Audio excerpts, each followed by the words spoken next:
सबसे पहले है कि समझना कि अगर आप फ़ोकस नहीं है अपनी अप्रोच में और अपनी बाकी इन्वेस्टमेंट्स को लेके और आपको लगता है कि आप बहुत जल्दी जब भी पैसे की नीड आती है अपनी इन्वेस्टमेंट से पैसा जल्दी विथड्रॉ करते हैं, तो आप चाइल्ड स्पेसिफिक इन्वेस्टमेंट्स में ही इन्वेस्ट करें।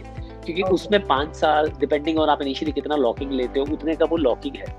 और अगर आप उससे निकालना चाहते हैं तो उसमें आपका फाइन 4% 5% एग्जिट लोड्स भी है। एक्सिस के चाइल्ड प्लान को छोड़ के, चाहे वो एसबीआई का है या यूटीआई का है या एचडीएफसी का है या एलआईसी का है या टाटा का है, तो जितने भी फंड है सब में 5 साल के या 8 साल के एग्जिट लोड्स हैं, जहाँ पे बहुत स्ट्रिक्ट एग्जिट लोड्स हैं जहाँ से आप पैसा नहीं निकाल सकते हैं। पर अगर आपको लगता है कि हाँ आप एक डिसिप्लिन वे में मैनेज कर सकते हैं चीज़ों को और आप इस कॉर्पस को बढ़ता हुआ देख सकते हैं और आपको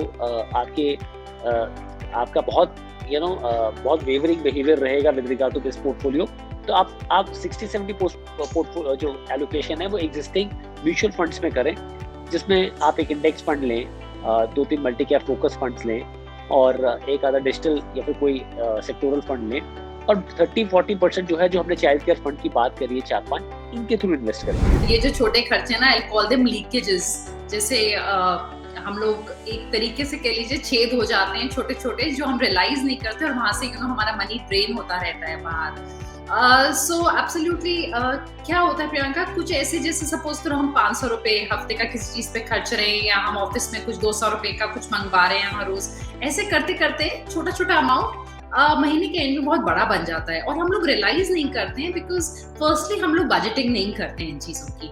अक्सर महीने के आखिरी में ऐसा लगता है यार सारा पैसा खत्म हो गया, पता नहीं कहाँ चला गया, because we never actually written कि गया कहाँ।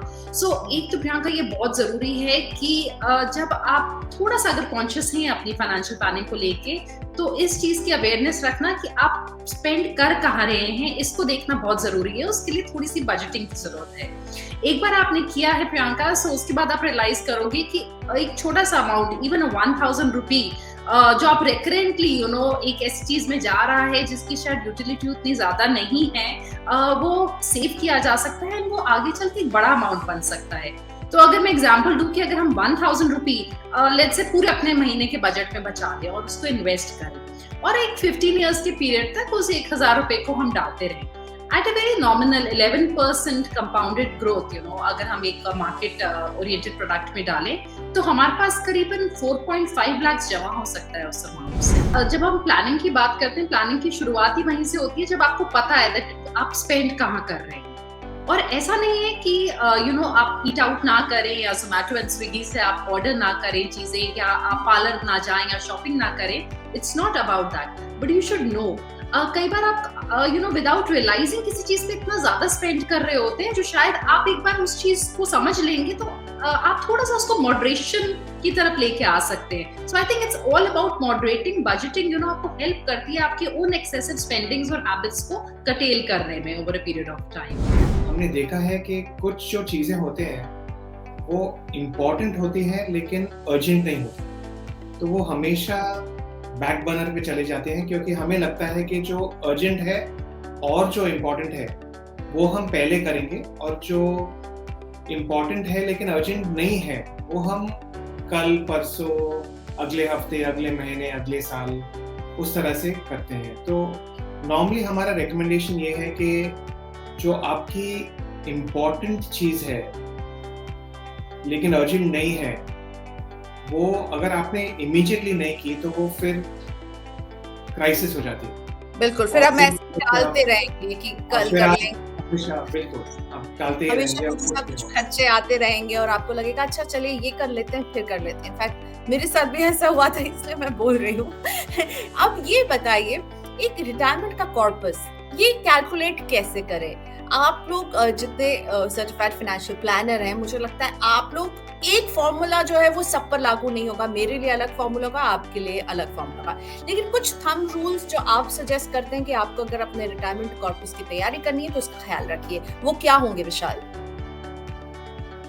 तो जो स्टार्टिंग पॉइंट है वो आपको अपने एक्सपेंसेस का अंदाजा होना चाहिए।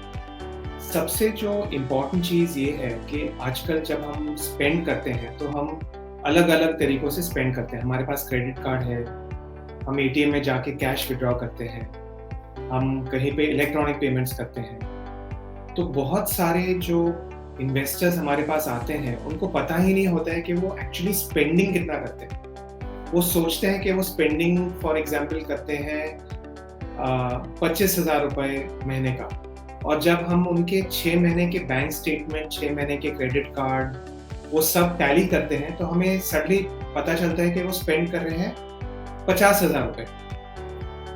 तो सबसे इम्पॉर्टेंट चीज़ ये है कि अपना एक्सपेंस है कितना वो आप करेक्टली एस्टिमेट कीजिए, और जो आपके एक्सपेंसेस हैं वो कुछ ऐसे होंगे जो कंसिस्टेंटली हर महीने होंगे, और कुछ ऐसे भी हैं जो थोड़े इनकंसिस्टेंट होंगे। जैसे जो आपने ट्रैवल की, तो शायद आप ट्रैवल में साल में 1 बार, 2 बार, 3 बार ट्रैवल करते हैं। अभी वो हर महीने का एक्सपेंस नहीं है, लेकिन वो काफ़ी बड़ा हो सकता है और वो बहुत आपके लिए इम्पोर्टेंट भी हो सकता है। तो पहला स्टार्टिंग पॉइंट है कि मैं आज के एक्सपेंसेस में कितना स्पेंड कर रहा हूँ। दूसरी चीज़ ये है कि मैं क्या इन्फ्लेशन अज्यूम करूँ, क्योंकि जो आज की पैसे की वैल्यू है और जो जब आप रिटायर करेंगे वो वैल्यूज बहुत डिफरेंट होने वाले हैं एक दूसरे से। यस।